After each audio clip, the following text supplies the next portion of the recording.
안녕하세요. 매번 유튜브로 사업만 읽다가 처음 용기 내어 글 적어보내는 40대 여자입니다. 모든 분들께서 힘드셨던 시기가 있으시겠죠? 저한테도 유독 춥고 길었던 겨울이 있었어요. 몸과 마음이 회복될 수 없다고 생각했던 정말 길고 긴 겨울이었죠. 그 고통을 모두 이겨내려 노력하고 또 감내했던 제 얘기를 해드리려고 합니다. 저는 홀아버지 밑에서 외동딸로 자랐어요.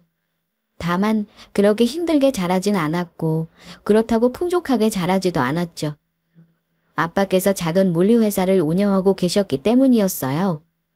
엄마는 제가 어릴 때 일찍 돌아가셨고 아빠 혼자 열심히 자수성가해서 모두 읽어내신 것들이었습니다. 사실 아버지는 그다지 크게 돈에 욕심이 있으신 분이 아니었어요. 돈을 쫓는 사람이 되면 잃기도 쉽다고 입이 닳도록 말을 하곤 하셨습니다. 그래서 회사도 더 커지거나 하지 않았고 아는 거래처들과 관계를 오래 유지하고 깊게 유지하는 것을 더 중요하게 여기셨죠. 저는 그 회사에서 아버지를 도와 밑에서 일을 하고 있었고 그곳에서 제 남편도 처음 만나게 되었어요. 안녕하세요. 디자인팀에 새로 들어온 신입사원입니다. 잘 부탁드립니다, 선배님. 반가워요. 같이 열심히 일해봐요. 모르는 것 있으면 언제든지 물어보고요. 그렇게 다른 부서였지만 오다 가다 모르는 것도 물어보고 서로 도와도 주면서 젊은 남녀답게 금방 사랑에 빠지게 되었죠. 비밀스러운 사내 연애로 사랑을 싹 틔우고는 길다면 길고 짧다면 짧은 3년 연애 끝에 결혼도 하게 되었고요. 저희 아빠께서는 저를 어렸을 때부터 항상 온전히 믿어주셨기에 큰 어려움 없이 허락을 받았고 남편 쪽은 오히려 남달랐어요. 아들이 다니는 회사 대표의 딸이냐고 하시면서 거의 공주 대접을 해주셨죠. 대기업이 아니라고 말씀드렸지만 그래도 항상 웃으면서 반겨주시고 예뻐해 주셨어요. 그렇게 큰 문제 없이 저희는 결혼에 꼴이 나게 되었습니다. 여기까진 참 이상적이죠? 그렇게 결혼을 하게 되었고 남편과도 문제없이 잘 지내고 있던 어느 날 그날따라 제 눈치를 계속 보던 남편이 저녁 식사 때 폭탄 선언을 합니다. 나 회사 그만두고 싶어. 뭐라고? 아버님 회사 그만두고 싶다고. 아니, 회사 잘 다니고 있잖아. 이 부장님 때문이야. 스트레스 받는다더니. 아니 왜 그래? 일이 많아서 그래.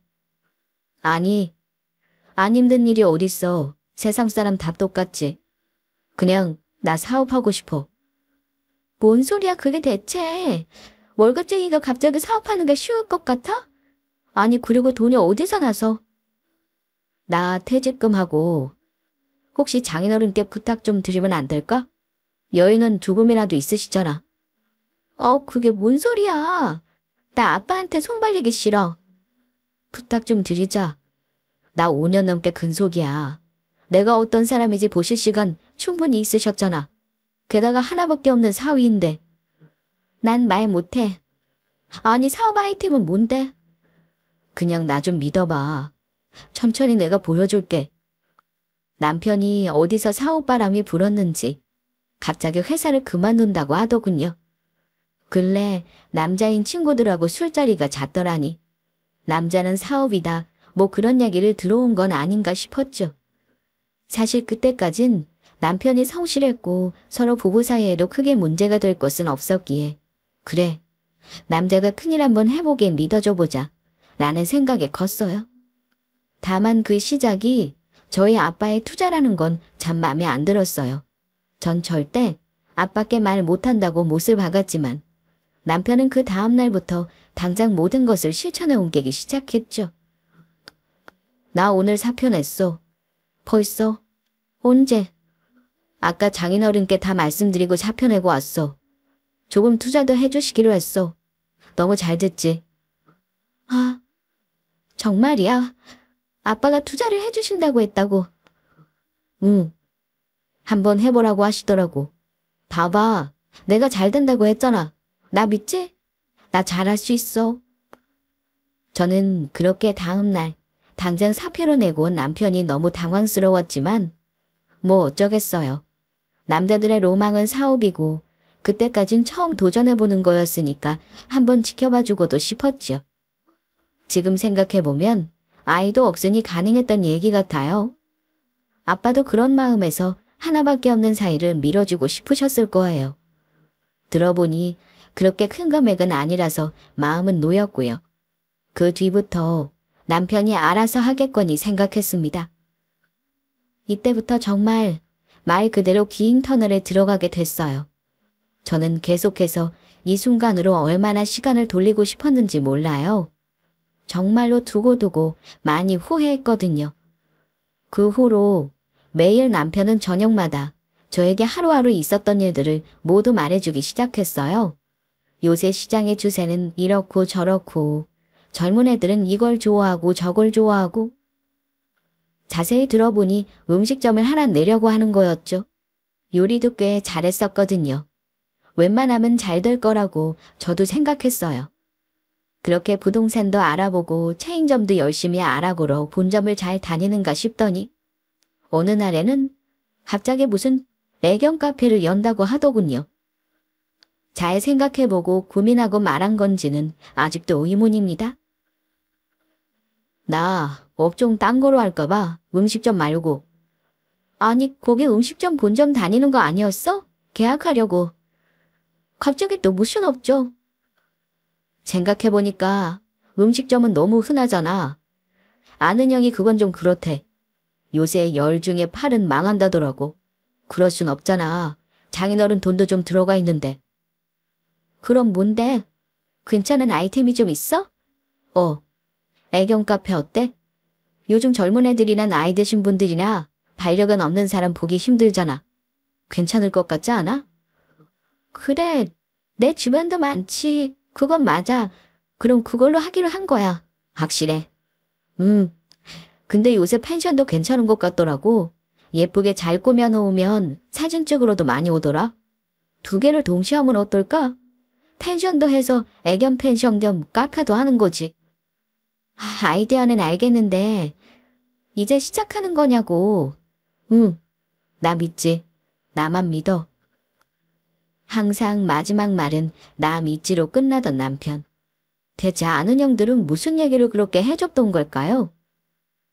그렇게 남편은 사업을 시작하기까지 계속해서 뒤집어 엎고 뒤집어 엎었습니다. 뭐 신중하면 좋다고 생각했는데 저는 점점 불안해지기 시작했어요. 그 뒤로 남편은 한 3번, 4번 정도 사업 아이템을 또 바꿨습니다. 아는 형들이 이거 했다더라 저거 했다더라 라고 하면서요. 북카페, LP바, 펜션 등 종류는 다양했습니다. 바쁘게 다니는 것 같지만 눈에 보이게 진전되는 건 없었고요. 저는 그렇게 남편에게 신중하게 생각할 시간이 필요하다고만 생각하고 회사를 열심히 다녔습니다. 전보다는 여유가 없었지만 그래도 저도 허리띠를 졸라매며 생활하니 그렇게 큰 문제는 없었어요. 그렇게 어영부영하는 사이 근 3년 정도가 지났고 참지 못한 저는 폭발하고 말았습니다. 대체 뭘 할 건데? 언제까지 너 이럴 거니? 아니, 나도 첫 시작을 잘하려는 거잖아. 덥석해서 망하는 것보다 낫지.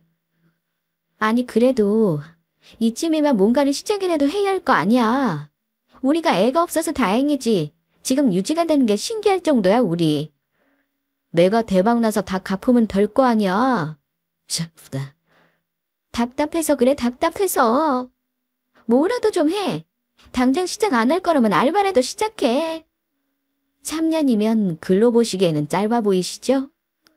직접 옆에서 남편이 하는 것을 3년 동안이나 보고 있자니 점점 화가 많아지고 트러블이 많아지더라고요. 말도 거의 안 하게 되고 남편은 제 눈치를 보고 저는 전전긍긍하고 제발 뭐라도 빨리 시작했으면 좋겠다고 생각했어요. 실패하더라도 해보고 실패하는 게 경험이 될 테니까요. 그렇게 그 즈음 남편은 갑자기 얼토당토 않은 소리를 하기 시작합니다. 나 회계사 하기로 했어.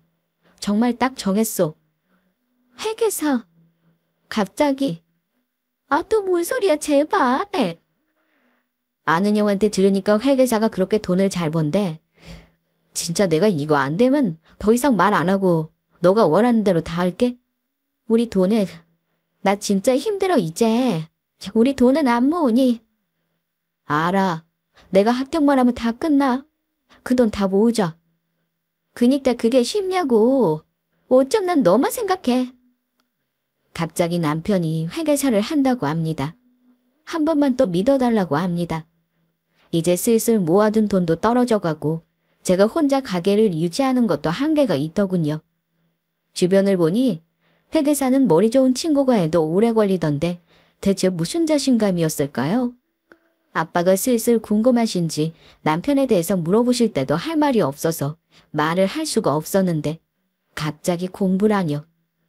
갑자기 공부를 시작하는 게 얼마나 힘든지 모르고 하는 얘기 같았어요. 그나마 아기가 없던 게 다행이라면 다행이죠. 남편은 반대하는 저를 매일매일 설득하기 시작했어요. 저에게 화도 내고 짜증도 내고 달래보고 하다 절대 반대하는 저의 마음을 돌려놓겠다면서 단식 투정도 하기 시작했어요. 저도 말을 안 하다가 대화를 하기 시작했죠.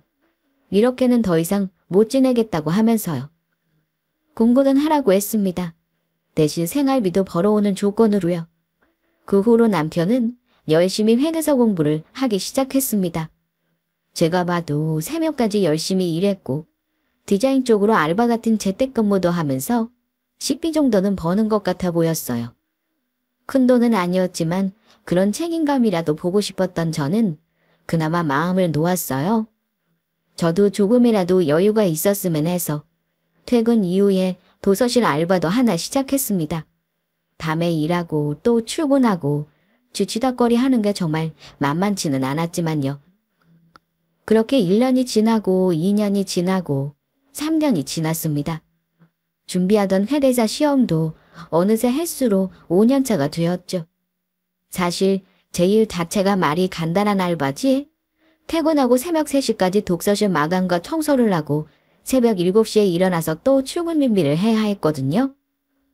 남편도 생활비를 벌지 않냐고요? 아니요. 일한 지 반년 만에 공부에 집중이 안 된다면서 그만뒀습니다. 저는 이제 한계였어요. 몸도 축나고 마음도 힘든 상태에서 더 이상 견디지 못하고 저는 남편에게 이제 그만두라고 말했습니다. 얼마나 한계였던지 이에 반기를 들면 저는 이혼을 할 생각이었어요. 아, 이제 그만하자. 아빠 회사로 들어가. 디자인팀 그대로. 아, 미안하다. 시험만 몇 번째인지 마지막까지 보게 해줬어, 나는. 다음 주부터 출근하는 걸로 해. 알았어. 미안하다. 그 말밖에 할 말이 없네. 고생 많았어. 그렇게 남편도 본인의 잘못을 알았는지 쉽게 이야기는 끝났어요. 더 이상 뭔가를 한다고도 공부를 할 거라고도 입도 뻥끗하지 않았죠. 아빠께도 연락도 모두 줄여놨고 이제 남편은 출근만 기다리고 있었죠. 그렇게 출근 전날이 되었는데 아빠께 급한 연락이 왔습니다. 갑작스럽게 회사가 힘들어졌다는 전화였어요. 딸, 당장 디자인팀 일하기가 힘들겠다. 지금 회사 거래처가 막혀버려서 자금이 제대로 돌지가 않아. 이서방한테도 전해주고. 아빠, 심각한 건 아니죠? 괜찮은 거예요? 내가 지금 갈까요? 괜찮아야지. 거래처가 하나도 아니고 몇 개가 그러니 큰일이다. 끊거라. 남편한테는 운이 좋았다고 해야 할까요? 다 접고 아빠 회사로 들어가라고 말하는 순간 회사에 문제가 생기다뇨. 생각보다 회사는 심각했고 아빠나 저나 밤낮없이 회사를 살리기 위해서 일을 했지만 쉽지 않았습니다. 남편은 어떻게 됐냐고요? 그렇게 남편은 또 사업 준비생이 되었습니다. 슬슬 시댁에서도 회사가 힘드냐고 물어보시면서 눈치를 주시기 시작하시고 대표 딸이라 하여 편할 줄 알고 장가보려 했더니 오히려 피해보고 있다고 하는 망언도 줄줄 하시더라고요. 그렇게 한 달 정도 지났을까요? 남편은 갑자기 의기양양하게 또 나타났습니다. 이번엔 확실해. 이제 더 이상 방황을 안 해. 방황하지 말아야지. 지금 너 나이가 몇 살인데 아직까지 방황을 해? 총각이만 몰라도 너 유부남이야. 가정 있는 사람이야. 그래, 이번엔 확실하다니까. 나 중국 잠깐만 다녀올게. 중국? 무슨 중국? 또 왜? 중국 공장에서 수입해서 한국에다가 팔 거야. 젊은 애들 운동화 같은 거 엄청 좋아하거든. 공장들 섭외하러 잠시 다녀올게. 광저우 이런 데 공장이 많대. 이건 100%다 100%. 안 되면 정말 내 손에 장을 찢을게. 그만해. 이젠 좀. 나 진짜 한계야. 너 회계사도 하면서도 돈 번다고 했어 안 했어? 너 이대로 가면 나랑 이혼이야. 말했어. 그렇게 저는 이혼이라는 단어를 입에 올렸습니다. 더 이상은 봐줄 수가 없더군요. 가정에 기동이 되지도 못할 망정 일을 또 벌리더라고요. 저는 이렇게까지 나오면 남편이 수그러들 줄 알았더니 절대 아니었어요. 그 다음 주에 중국을 쪽지 하나 남기고 남편은 그렇게 광저우로 떠났습니다. 딱 2주면 돼. 마지막으로 다녀올게. 좀만 기다려줘. 저는 오기만 해봐라고 하면서 이를 갈고 있는 상태였죠. 그렇게 남편을 2주 동안 눈뜬 채로 기다리던 내 자신이 얼마나 비참하던지요.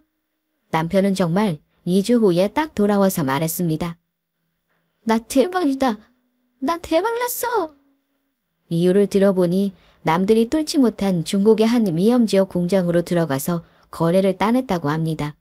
그게 대박이 나서 생산을 국내에서 압도적으로 많이 할 수 있게 됐고 10대부터 50대까지 너나 할 것 없이 찾는 운동화 모델을 독점할 수 있게 된 것이었죠. 여태까지 당황한 것이 무색하게 제 수입의 몇 배를 손쉽게 뛰어넘었고 말 그대로 초대박이 났습니다. 백지스크를 들고 다닐 뿐만 아니라 업계 사장님들과 골프도 치고 다니면서 완전히 다른 삶을 살게 된 거죠. 백화점도 제 집인 양 드나들고 제주도야 어디에 좋은 호텔 뷔페에서 밥을 먹질 않나. 예전엔 꿈도 못 꿨던 생활이었습니다. 처음엔 저도 사람인지라 남편의 성공이 좋았습니다. 지금은 정신없어서 날 챙겨주지 못하지만 여태까지 내가 뒷바라지한 것을 보상받겠거니 싶었고요. 하지만 그때부터였습니다. 남편이 완전히 달라진 건요. 사업차 출장을 가는 일이 잦았고 매번 다른 사장님들과 어울리면서 술에 취해서 들어오질 않나. 가정 자체에 많이 소홀해지기 시작했어요. 출장을 이유로 외박도 자주 하고 사업상의 이유라면서 핸드폰도 한 3개씩은 들고 다녔고 하루에 몇 번 대화도 못 놔두고 아예 얼굴도 보지 못한 날도 생겼고요. 이 일이 대박이 나서 그렇다 쳐도 여태까지 가정을 지켜온 저에게 고마운 마음은 아예 가지지 못하는 듯 싶었어요. 저는 양말 한 짝도 받지 못했거든요. 대박나고 나서부터 아예 소통이 없었으니까요.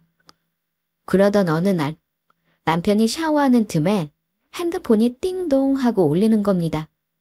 저는 그렇게 열지 말아야 할 것을 연 거죠. 핸드폰을 열어보니 딱 한 통이 와 있었어요. 오늘 재미있었어 오빠? 조심히 들어가. 다음엔 어디로 여행 갈까? 바람난 거였어요. 제 남편 참 뻔뻔하기도 하죠. 사람이면 그렇게 못할 텐데요. 여태까지 뒷바라지한 게 누군데 이제야 돈 벌어서 사람 구실 좀 하나 했더니 출장 간답시고 여자 만나고 다닌 남편. 이젠 사람으로도 안 보이더군요. 야, 너 이거 뭐야? 누구야? 너 바람을 펴? 너 미쳤어? 요새 너무 바빴네. 나 할 말 있어. 제일 중요한 말은 못했네. 나 여자 생겼어. 돈이 생기니까 다른 여자가 자꾸 눈에 들어오네. 미안하다. 누구? 누구랑 바람이 났다는 거야 지금? 아, 한 회장님 딸. 계속 사업 얘기하고 마주치고 하다 보니 그렇게 됐네. 처음부터 그러려던 건 아니었는데 사람이 급이 맞으니까 대화가 잘 되더라. 자, 이 세상 착한 사람들에게는 가혹하지요. 여태껏 거의 10년을 뒷바라지 해왔는데 회사 끝나고 알바까지 하면서 3시간씩 자면서 저 우리 가정 지켜봤습니다. 처음에 사업 아이템 뒤집을 때도 남편을 믿어줬고 회계사 준비한다고 4년 넘게 공부할 때도 제 한계에 올 때까지 말을 하지 않았어요. 근데 지금 이 드라마 같은 상황이 정말 믿겨지시나요? 여자가 생겼다고 합니다. 그 순간 저는 아예 눈이 돌아버렸어요. 머리를 한 대 이성을 잃은 채로 때려버렸죠. 한 번만 봐준다.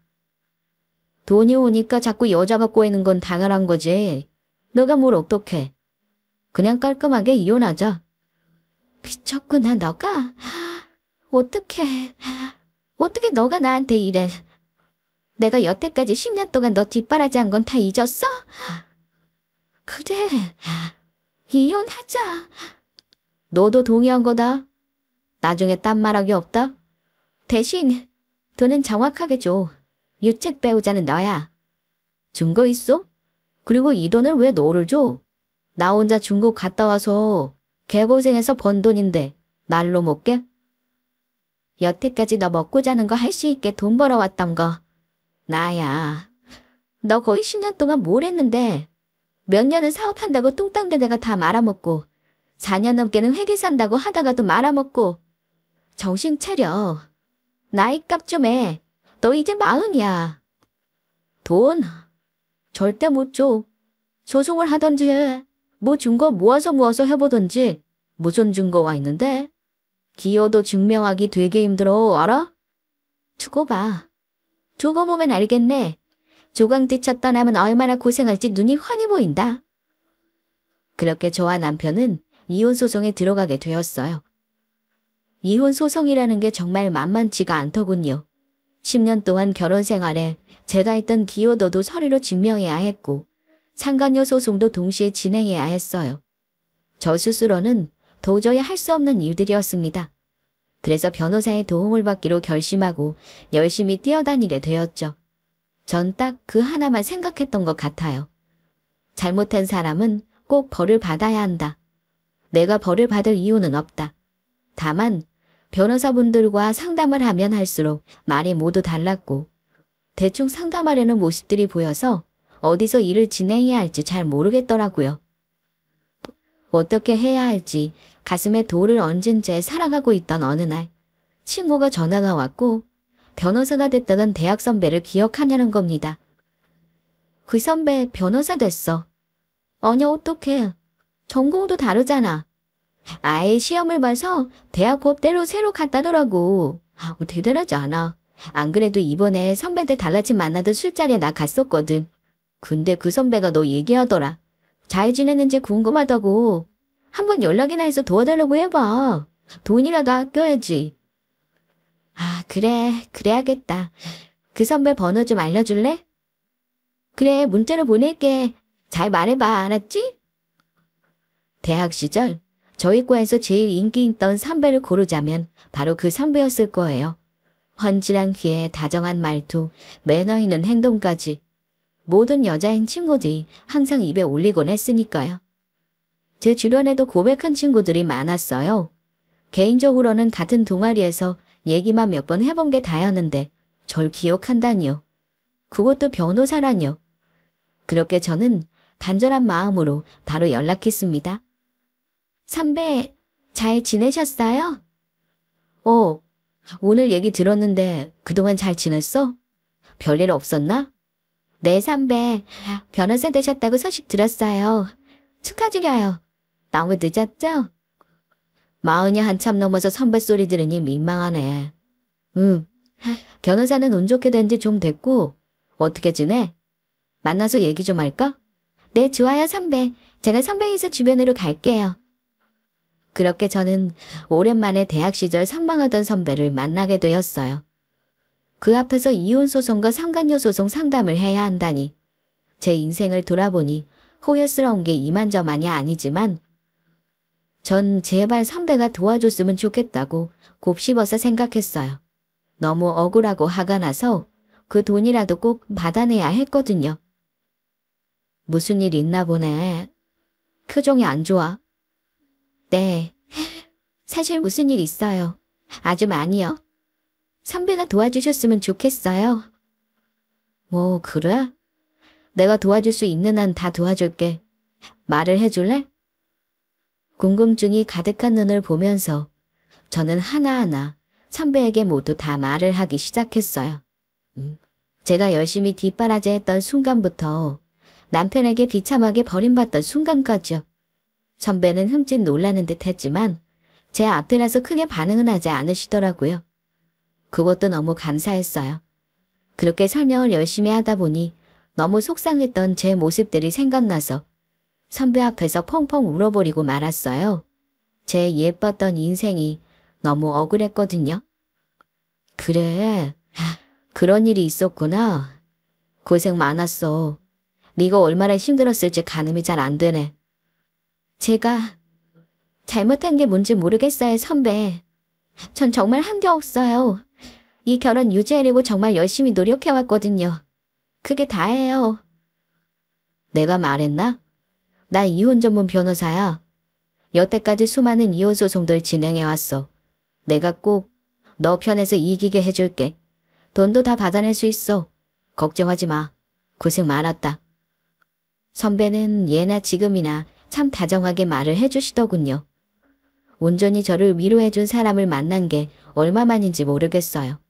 친구는 친구 사는 게 바쁠 거라 생각해서 전화해서 울지도 못했고 저희 아빠 회사 수습하셔야 했을 때랑 시기가 겹쳐지면서 저에게 많이 신경 써주시지 못하셨고요. 물론 그 시기가 아니었어도 전 아빠에게 말 못했을 거예요. 얼마나 귀한 딸인데요. 오롯이 혼자 감내해야 했던 고통을 알아주다니 정말 감사했어요. 그렇게 저는 선배의 말을 듣고 또 엉엉 울어버렸고 이 순간에 이혼 전문 변호사가 된 선배를 만나다니 정말 귀인이나 다름없다고 싶었어요. 정말 따뜻하게 위로받았거든요. 너무 제 얘기만 했죠. 선배는 결혼하셨어요? 이렇게 다정하신데 아내분이 정말 좋으시겠어요. 어? 친구가 얘기를 안 했나 보네. 나 30대 초반에 결혼했어. 결혼을 했고 행복했지. 근데 얼마 지나지 않아서 나 사별했어. 네? 정말요? 정말 몰랐어요. 죄송합니다, 선배. 당연히 모를 수 있지 뭘 그래. 나 괜찮아. 시간이 한참 지났잖아. 거의 10년이 지났는데 이제 뭐 기억도 가물가물해. 사연은 그냥 일반적으로 드라마에 나오는 사유고. 그 후로 그냥 변호사 일만 죽어라 하고 있어. 일에 집중하면 딴 생각이 잘 안 들잖아. 그러시구나. 죄송해요.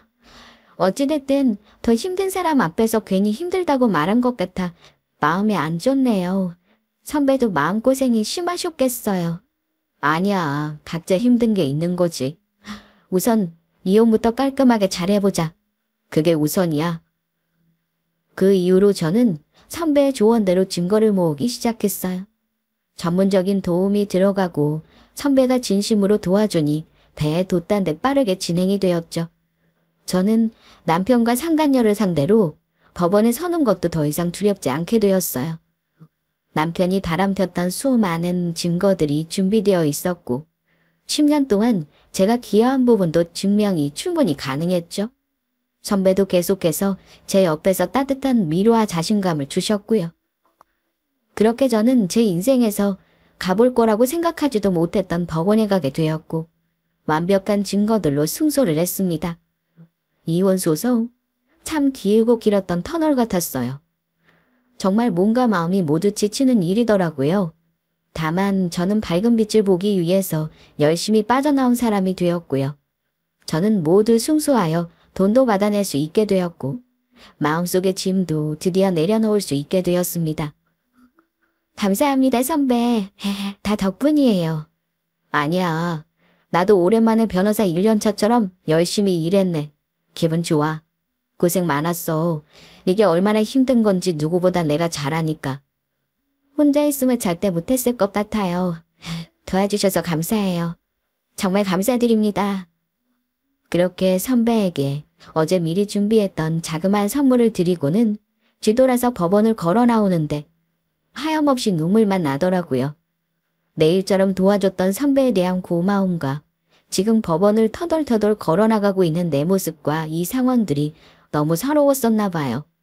그러던 중 참 운도 없게도 저는 법원을 나오던 전남편과 팔짱을 끼고 있는 상간녀를 마주쳤죠. 승소 축하해. 그 푼돈으로 뭘 할진 모르겠지만. 축하해줘서 고마워. 가랑비에 옷 잡는 거야, 전남편. 조심해. 나중에 빌빌거리기 싫으면 흥청망청 쓰고 다니지 말고. 원래 졸부들이 쉽게 망하거든. 너가 지금 내 생각해주는 거야? 회사도 거의 망해가면서 무슨 소리야? 아무튼 인생에서 또 볼 수 있으려나 모르겠지만 잘 지내고. 아마 또 볼걸. 사람 죄짓고는 못 살거든. 그때 다시 보자, 전남편. 그렇게 마지막으로 전남편과 얘기를 하고 저는 빠르게 집으로 향했습니다. 여태까지 저는 열심히 이혼만을 위해 달려왔는데 이혼해서 수소하고 나니 참 마음이 허하더군요. 내가 여태까지 뭘 위해서 한 걸까? 이제 난 남은 인생 행복할 수 있을까 겁도 엄청 났고 말 그대로 소름이 돋으면서 괴로웠어요.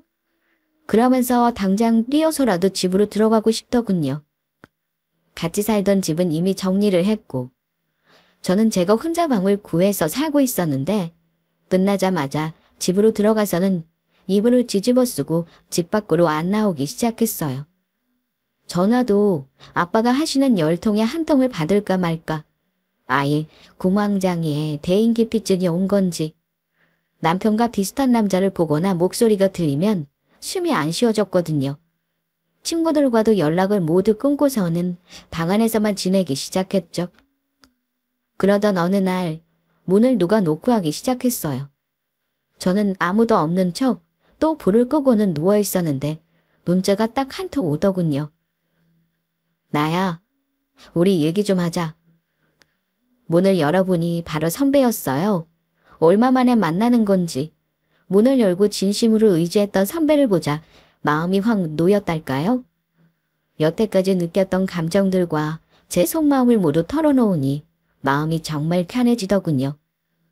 그렇게 선배는 제 얘기를 다 듣고는 유명하다는 심리센터도 예약해주고 끼니는 거르지 말라며 밥도 포장해서 문 앞에 놔주면서 저를 여러모로 많이 도와주기 시작했어요. 저도 순간 이런 남자와 처음을 함께 했다면 나는 행복했을까 하는 생각도 자연스레 하게 되었죠. 그렇게 사람으로 얻은 마음의 병이 사람으로 고쳐지고 있었어요. 저는 선배의 도움으로 세상에 다시 나갈 수 있었고 아빠 회사에서도 다시 자리를 잡고 예전처럼 열심히 생활할 수 있게 되었습니다. 상처가 많아 완전히 무너졌던 저를 항상 옆에서 기둥처럼 챙겨주는 선배와 저는 좋은 마음으로 조심스럽게 관계를 시작하기로 하였죠. 다시는 사랑 따위 하지 않겠다고 큰소리쳤던 제 모습이 무색하게도 말이죠. 이 사람이면 정말 내가 기댈 수 있겠다 싶었어요. 여태까지 봐온 바로는 나무처럼 정말 큰 사람이었거든요. 알콩달콩 처음 연애하는 것처럼 잘 만나고 서로 잘 챙겨주고 그렇게 2년 뒤에 저희는 재혼까지 성공하게 되었습니다. 서로 상처를 보듬어주면서 예쁘게 살아가자고 다짐하기도 했고 힘든 일이 있어도 서로 놓지 말자고 항상 얘기했습니다. 제가 제일 힘들 때에도 제가 제일 행복할 때에도 제 옆은 선배가 지켜주었고요. 시댁분들도 너무 좋았습니다. 한결같이 저를 예뻐해 주셨고 엄마 없이 자란 저에게 엄마가 되어주고 싶으시다며 자주 저와 데이트도 해주셨어요. 결혼 이후 이것이 행복인가 싶을 정도로 저는 항상 웃는 사람이 되었습니다. 마음의 여유도 많아졌고요. 직장에서나 친구와의 만남에서나 매사에 긍정적이었고 언제 상처를 받았나 싶을 정도로 슬펐던 일들은 기억도 흐릿해지기 시작했어요. 사람이란 정말 신기한 동물이더군요. 그렇게 지내고만 있어도 행복한데 저희에게도 더 큰 축복이 찾아왔습니다. 오빠, 나 임신했어. 나 임신했다고. 뭐? 정말이야? 정말? 정말이지? 얼마 전부터 몸이 안 좋더니 임신이야. 방금 확인했어. 왜 이게 꿈이야, 생시야? 고마워. 정말 고마워. 이제 더 이상 바랄 게 없다. 나 정말 행복해. 그렇게 저희는 얼싸안고 기쁨을 만끽했어요. 우리한테 새 생명이 생기다뇨. 그동안 인생 참 힘들게 살았다며 열심히 버텨주었다며 와준 선물이 아니었을까요? 더 이상 바랄 것도 더 이상 미워할 사람도 저에게는 남아있지 않았습니다. 아예 새로운 인생을 시작한 것 같았습니다. 제 남편과 아이와 함께요. 인터넷 기사를 살펴보고 있던 어느 날 익숙한 이름이 기사에 뜨기 시작했어요. 바로 전 남편의 회사 이름이었죠. 자세히 읽어보니 파산 신청을 했다고 적혀 있었습니다. 그렇게 잘 나가던 회사가 갑자기 파산 신청이라니. 한 달에 벌었던 돈들이 얼만데 갑자기 왜 파산 신청이지? 라는 마음으로 저는 전 남편 회사 홈페이지에 들어가 보았어요.